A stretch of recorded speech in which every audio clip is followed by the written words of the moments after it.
My name is Troy McIntyre, and I used to believe in the American dream. White picket fences, two-car garages, and wives who actually meant their wedding vows. Turns out, I was about as naive as a tourist in Times Square wearing a I Love NY shirt and counting 20s. The first crack in my perfect world appeared on a Tuesday morning in March. I was debugging code for a client's security system when I heard Vanessa on the phone in the kitchen. Her voice had that conspiratorial whisper she used when talking to her best friend Rachel. "If Rick wants me to have his baby, Troy will just have to deal with it," she said. I nearly choked on my coffee.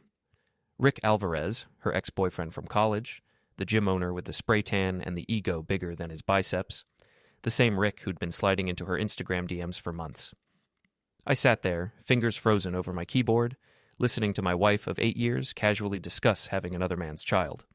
The logical part of my brain, the part that makes me good at solving complex IT problems, started processing this information like a corrupted file that needed immediate attention. "The fertility clinic appointment is next week," Vanessa continued. "Getting my tubes untied shouldn't be too complicated. Rick's so excited about starting a family." My tubes, not our tubes. My wife had gotten her tubes tied 3 years ago because, and I quote, "children would ruin my figure and my career." Now she wanted to reverse it for her ex-boyfriend. I closed my laptop and walked to the kitchen doorway. Vanessa stood by the granite counter we'd spent 6 months picking out, her perfectly highlighted hair catching the morning sun. She looked like something out of a home improvement magazine, which was exactly the image she cultivated for her social media PR business. "Morning, babe," I said, keeping my voice level. "Who's on the phone?"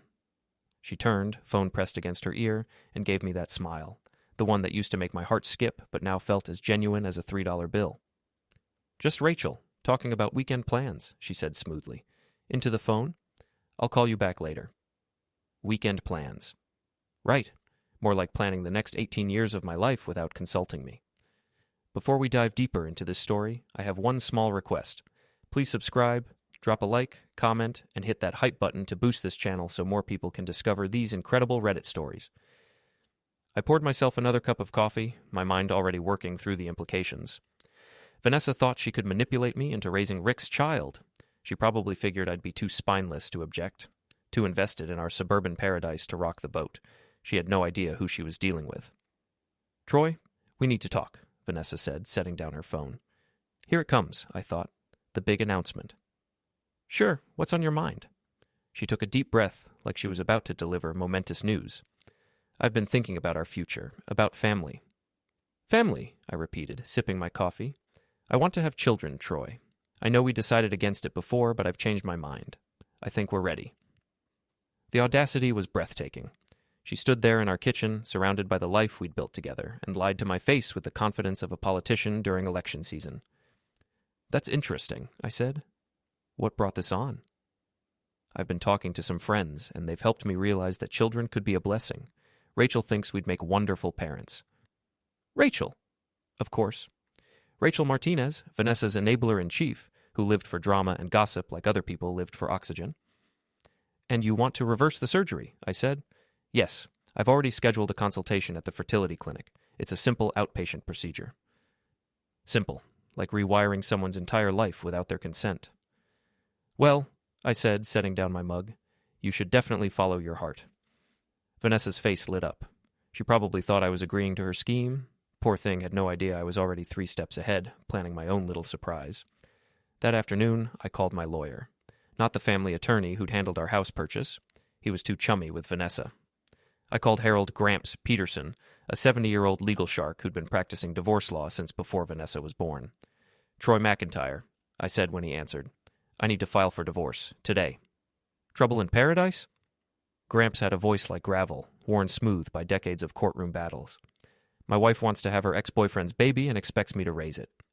"Jesus Christ on a cracker. Yeah, we can work with that. Come in at 4. I spent the rest of the day documenting everything. Screenshots of Rick's Instagram messages to Vanessa, copies of her fertility clinic emails, bank statements showing her secret credit card, the one she thought I didn't know about. When you work in IT security, you learn to find digital breadcrumbs. Vanessa had left a trail longer than the Oregon Trail. At 4 o'clock, I sat in Gramps' office while he reviewed my evidence. "She really thought you'd go along with this?" he asked, flipping through printouts. "She thinks I'm a pushover." "Are you?" "We're about to find out." Gramps grinned, showing teeth yellowed by 50 years of coffee and courtroom stress. I like you already, son. Let's ruin her day. By 6 p.m., the papers were filed. By 7, I'd transferred our joint savings into an account she couldn't access. By 8, I'd maxed out her precious secret credit card buying donations to every charity I could find. Vanessa came home at 9, carrying takeout from that expensive sushi place she loved. I got your favorite, she said, setting the bags on the counter. That's thoughtful. I handed her a single red rose and an envelope. What's this? She opened it, her face cycling through confusion, shock, and finally rage as she read the divorce papers. Congratulations, I said. You're free to start that family with Rick. Don't spend it all in one place. Oh wait, you can't spend any of it. I froze the accounts. The sushi containers hit the floor. Raw fish scattered across our pristine tile like the remnants of our marriage. You can't do this, she screamed. Actually, I can, and I just did. I walked past her toward the garage, where I'd already moved my essential belongings. The house is in my name, by the way. You might want to call Rick about those living arrangements. The sound of her rage followed me out the door, but I was already thinking about Phase 2. The next morning, my phone started ringing at 6 a.m. Vanessa's lawyer, some slick character named Gold, who advertised on bus benches, wanted a meeting. Mr. McIntyre, I represent your wife in this unfortunate situation. Perhaps we can resolve this amicably. Sure, I said. She can sign the papers and move out by Friday. My client has certain expectations regarding spousal support, and your client can expect a reality check. Talk to my attorney. I gave him Gramps' number and hung up. Then I called my buddy Pete, the only person I trusted completely in this mess. Pete Williams had been my roommate in college and my best man at the wedding. Ex-military, built like a linebacker, with the kind of dry wit that could cut glass. He also had zero tolerance for manipulation. Vanessa wants to have Rick's baby? Pete said when I explained the situation. And she thought you'd just go along with it? Apparently. Man, I always knew she was trouble. Remember your bachelor party? She called 6 times to check on you. I did remember. At the time, I'd thought it was sweet. Now I realized it was surveillance. I need your help with something, I said. Name it. Rick's gym. I want to know everything about his business, his finances, his habits, everything. You planning something illegal? Nothing illegal, just thorough. Pete laughed. I'm in. While Pete conducted reconnaissance, I dealt with the legal fallout. Gold had filed an emergency motion for spousal support and exclusive use of the house. Gramps shot it down faster than a clay pigeon. Your Honor, Gramps told the judge, Mr. McIntyre's wife admitted to planning pregnancy with another man while married. The plaintiff has no grounds for support when she's actively committing adultery. Gold sputtered objections, but the evidence was overwhelming. Vanessa's own text messages condemned her. Outside the courthouse, Vanessa cornered me by my car. You're destroying my life, she hissed. I'm not destroying anything. I'm just refusing to build it for you. Rick and I love each other. We always have. Then you should have divorced me before planning your family reunion. She tried a different approach, softening her voice. Troy, we can work this out. I made a mistake, but we can fix this. The only mistake was thinking I was stupid enough to fall for it. That evening, Pete called with his report. Rick's gym is hemorrhaging money, he said. He's 3 months behind on rent, owes equipment suppliers, and his business license expires next month. Your wife's been floating him cash. My money. Your money. Also, he's been bragging to anyone who'll listen about his sugar mama who's going to set him up for life. Sugar mama? His exact words. Classy guy. I felt something cold settle in my chest. Not anger. Anger was hot and stupid. This was calculation. There's more, Pete continued. He's been telling people at the gym that once Vanessa has his kid, he'll have her trained like a dog. Now I was angry. The next day I implemented Phase 2. I created a fake social media profile. Jake Thompson, fitness enthusiast looking for a new gym. I messaged Rick's gym about a tour. Rick himself showed me around, his chest puffed out like a peacock. The place was a dump, outdated equipment, peeling paint, and a locker room that smelled like a swamp. We're expanding soon, Rick said, flexing unnecessarily. Got some big investors coming in. That's great. Local investors? My girl's got connections. She's in PR, knows how to make things happen. I nodded enthusiastically while secretly recording our conversation on my phone. She sounds amazing. Oh, she is. Smart, beautiful, loaded. I've got her right where I want her, you know? Women like that need a strong man to guide them. Guide them? Show them what they really want. Take my girl. She's married to this computer nerd, right? Total pushover. But she knows she needs a real man. I managed to keep my expression neutral while Rick continued digging his own grave. She's even going to have my baby. Her husband doesn't know it's mine, but hey, that's his problem. The recording was gold. Pure, unfiltered evidence of what Vanessa and Rick really thought of me. That night, I edited the audio and created an anonymous email account. I sent the recording to Rachel, Lexi, and every other contact in Vanessa's phone that I'd memorized over the years. The subject line read, "Thought you should know what Rick really thinks about women." By morning, Vanessa's phone was exploding. Her carefully cultivated social circle was in chaos. Rachel called her crying. Lexi sent angry texts. The other wives in our neighborhood group chat were buzzing with gossip. Vanessa showed up at my office, her perfect makeup streaked with tears. "You recorded him." "I didn't record anything. Someone named Jake Thompson did." "This is harassment." "This is truth. Don't you believe women deserve to know when men are manipulating them?" She stared at me like she was seeing me for the first time. Maybe she was. "I don't know who you are anymore," she said. "I'm the same guy who trusted you. The same guy who believed in us. The same guy you thought was too stupid to figure out your scheme." "It wasn't a scheme." "Then what was it?" She couldn't answer. We both knew what it was. That afternoon, Pete called with more intelligence.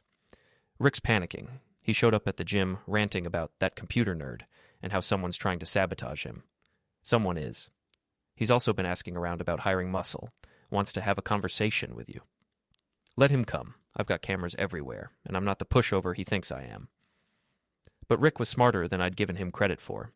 Instead of confronting me directly, he went after my reputation.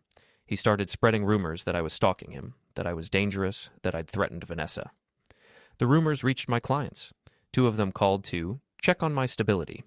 One suggested I take some time off until my personal situation resolved itself. That's when I realized this wasn't just about my marriage anymore. Rick was trying to destroy my livelihood. Time for phase 3. I've always believed that the best defense is a good offense, especially when your opponent underestimates you. Rick thought he was dealing with a heartbroken husband who'd roll over and accept defeat. He had no idea he just declared war on someone who debugged complex systems for a living. The first rule of system debugging, find the weakest point and apply pressure until something breaks. Rick's weakest point wasn't his failing gym or his financial troubles. It was his ego. I started with social engineering, the same techniques hackers use to manipulate people into revealing information. I created 3 more fake profiles: a potential female client interested in personal training, a local business reporter researching fitness trends, and a city health inspector's assistant. The female client profile, Jessica, messaged Rick about private training sessions. Within hours, he was sending inappropriate photos and suggesting they meet at his apartment instead of the gym. The business reporter profile got Rick bragging about his expansion plans and his connections in high places. He mentioned Vanessa by name, describing her as his business partner and future baby mama. The health inspector's assistant got him panicking about code violations and unpaid fees. But the real breakthrough came from Pete's continued surveillance.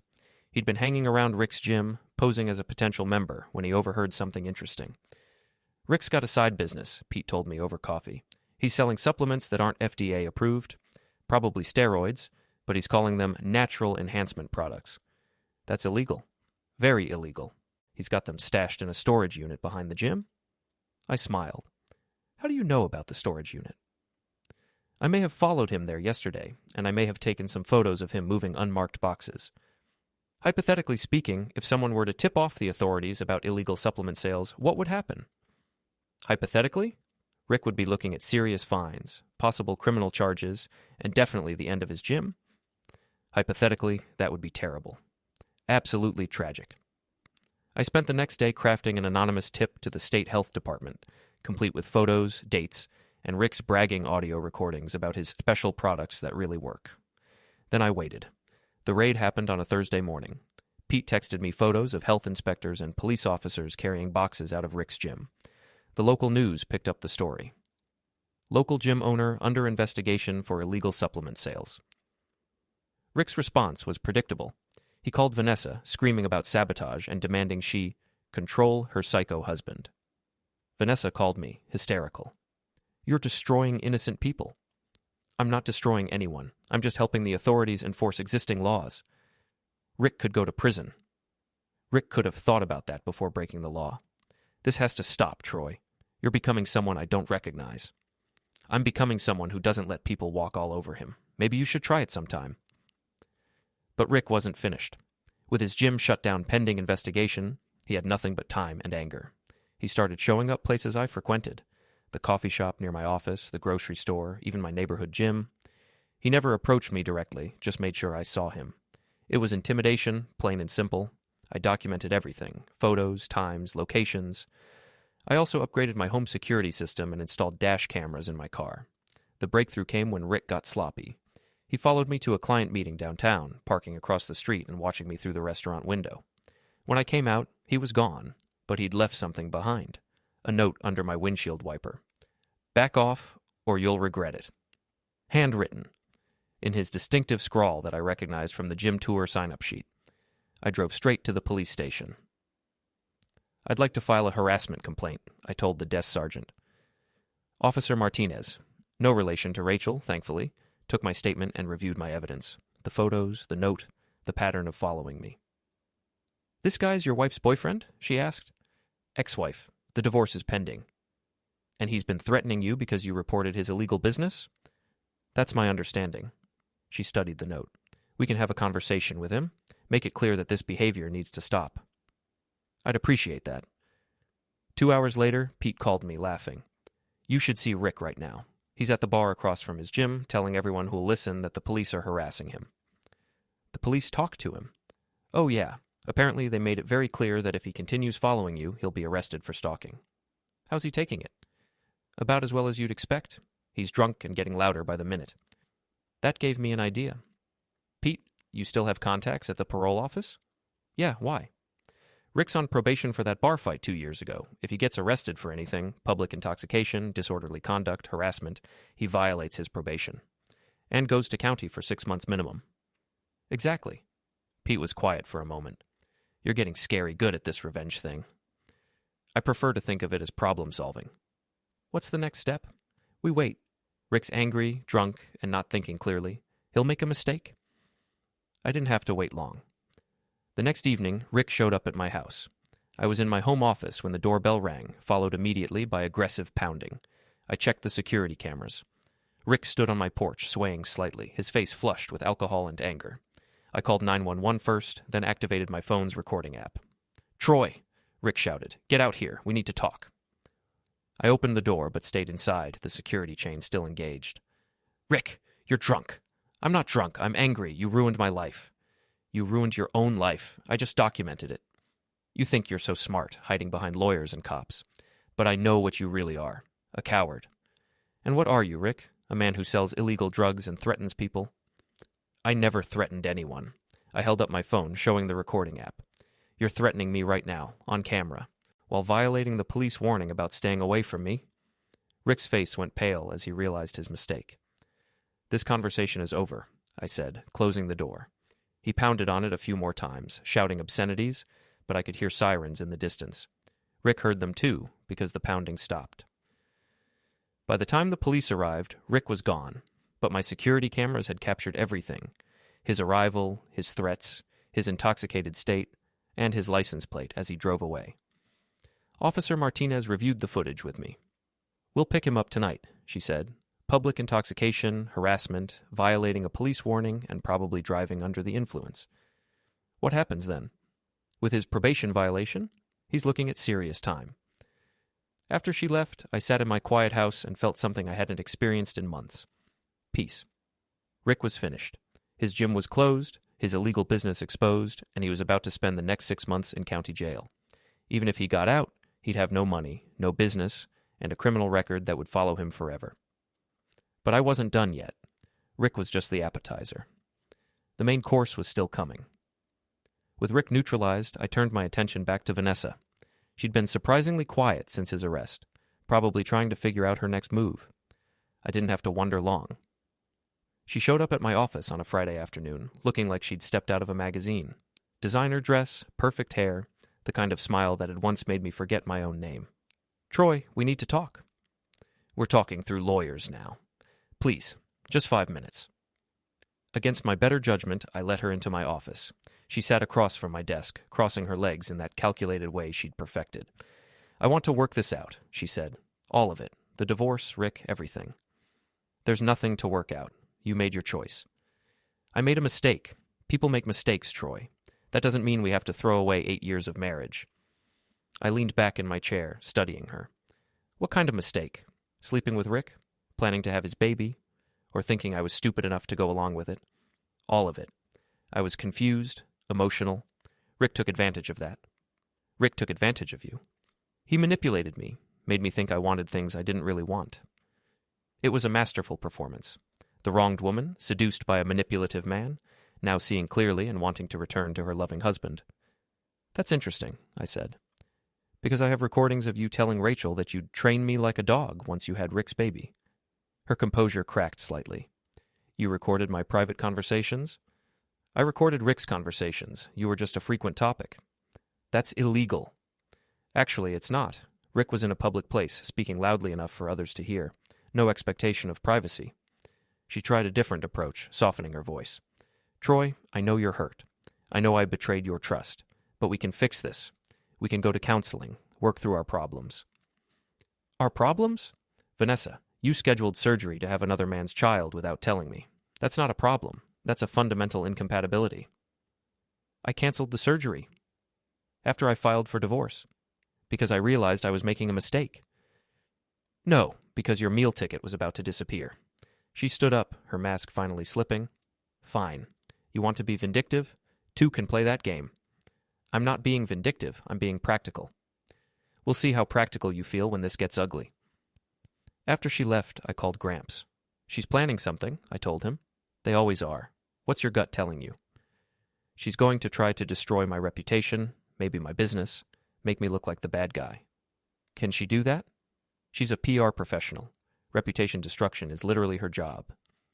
Then we better move first. The next morning, I woke up to 17 missed calls and 43 text messages. My phone had been buzzing all night. The first text was from my neighbor. Saw the news. So sorry, man. News? I opened my laptop and searched my name. The headline made my stomach drop. Local IT consultant accused of domestic abuse, stalking. The article was on some gossip blog I'd never heard of, but it had been shared hundreds of times on social media. It painted me as a controlling, abusive husband who'd driven his wife into the arms of another man, then systematically destroyed both their lives out of jealousy. The piece was cleverly written, no direct accusations that could be legally challenged, just innuendo and sources close to the situation, painting me as dangerous and unstable. My business phone was ringing constantly, clients calling to cancel contracts, potential customers backing out of meetings. The court of public opinion had found me guilty without a trial. I called Gramps, who was already working on a response. It's good, he admitted. Professional hit job, but it's also desperate. How is this desperate? She's playing her last card. If this doesn't work, she's got nothing left. It's working pretty well so far. Short term, maybe, but she made a mistake. What mistake? She quoted sources close to Rick Alvarez defending him as a victim in all this. So? Rick's in county jail on multiple charges, including probation violation. Any decent reporter would have mentioned that. The fact that she didn't makes this look like a puff piece instead of legitimate journalism. Can we use that? We're going to use everything. Gramps had been busy while I was dealing with the media fallout. He'd subpoenaed Vanessa's phone records, her email accounts, and her financial records going back 2 years. What we found was devastating. Vanessa hadn't just been planning to have Rick's baby, she'd been systematically looting our marriage for months. Small transfers to accounts I didn't know about. Credit cards opened in her name using our joint assets as collateral. Even a second mortgage on the house that she'd forged my signature to obtain. She's been planning this for at least a year, Gramps said, spreading the evidence across his conference table. The affair with Rick was just the exit strategy. Exit strategy? Get pregnant, divorce you for irreconcilable differences, take half of everything plus child support for 18 years. Rick gets a meal ticket, she gets financial security, and you get stuck with the bill. I stared at the papers, feeling something shift inside me. This wasn't just betrayal, it was calculated theft. What can we do? We can destroy her. Fraud, forgery, theft. She's looking at serious criminal charges. And Rick? Rick's already destroyed, but we can make sure he stays that way. The counterattack began immediately. Gramps filed criminal complaints for fraud and forgery. I provided evidence to the gossip blogger's competitors, showing how the hit piece was paid propaganda funded by stolen marital assets. But the real masterstroke was Pete's idea. "You know what would really hurt her?" he said over coffee. "Public embarrassment. She's already embarrassed." "No, she's playing victim. That's different. I'm talking about the kind of embarrassment that destroys her professionally." "What did you have in mind?" "The charity gala next weekend. She's supposed to be the guest speaker, right? Talking about women supporting women or some such nonsense." I'd forgotten about the gala. Vanessa had been planning her speech for months, positioning herself as an advocate for women's empowerment in business. "You think she'll still show up?" "Her ego won't let her back down. She'll see it as a chance to rehabilitate her image." "And," Pete grinned, "and we'll be ready for her." The charity gala was held at the Riverside Country Club, the kind of place where the city's elite gathered to see and be seen while writing tax-deductible checks. I hadn't planned to attend. Divorce proceedings and public scandal aren't exactly cocktail party material, but Pete convinced me it was necessary. "You need to be there," he said. "Show your face. Let people see you're not the monster she's painted you as." I rented a tux and prepared for the most uncomfortable evening of my life. The ballroom was packed with familiar faces. Clients, neighbors, social acquaintances who'd been following our very public divorce drama. Conversation stopped when I entered. People stared, whispered, then looked away when I made eye contact. Vanessa was holding court near the bar, surrounded by her remaining supporters. She looked radiant in a silver gown that probably cost more than most people's rent. When she saw me, her smile faltered for just a moment before snapping back into place. "Ladies and gentlemen," the MC announced, "please welcome our keynote speaker, Vanessa McIntyre." The applause was polite but subdued. Half the room knew about the scandal. The other half was about to learn. Vanessa took the podium with practiced confidence. "Thank you all for coming tonight. I want to talk about something very personal. The courage it takes for women to stand up for themselves." She launched into her speech about empowerment and independence, carefully positioning herself as a victim who'd found the strength to leave an abusive situation. It was a masterful performance, and I could see some of the audience warming to her narrative. That's when Pete made his move. He'd positioned himself near the audio-visual booth where a friend from his security company was working the event. At Pete's signal, the friend switched the audio feed. Suddenly, Rick's voice filled the ballroom. "I've got her right where I want her, you know? Women like that need a strong man to guide them." The room went silent. Vanessa's face went white. "She's even going to have my baby. Her husband doesn't know it's mine, but hey, that's his problem." Vanessa grabbed the microphone. "This is fake. Someone's trying to sabotage me." But the recording continued. "She's got money, connections, everything I need. Once she has my kid, I'll have her trained like a dog." The audience was murmuring now, some standing to leave. Vanessa's carefully constructed victim narrative was crumbling in real time. "This is harassment," she shouted into the microphone. "My ex-husband is trying to destroy me." That's when I stood up. "Ladies and gentlemen," I said, my voice carrying across the ballroom without amplification, "that recording was made by Rick Alvarez himself, bragging about manipulating my wife. It's currently evidence in his criminal trial for fraud and illegal drug distribution." The room erupted. People were pulling out phones, recording everything. Vanessa stood frozen at the podium as her world collapsed around her. "The man you just heard is currently in county jail," I continued.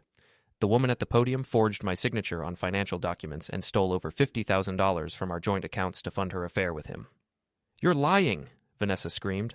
I pulled out my phone and held up the screen. "These are court documents, filed yesterday. Criminal charges for fraud, forgery, and theft."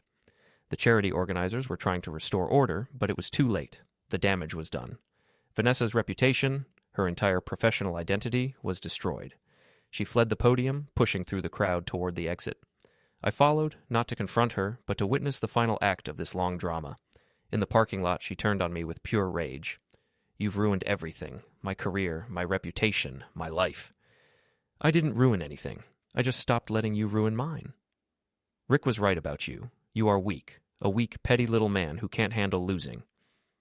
"I'm not the one who lost, Vanessa.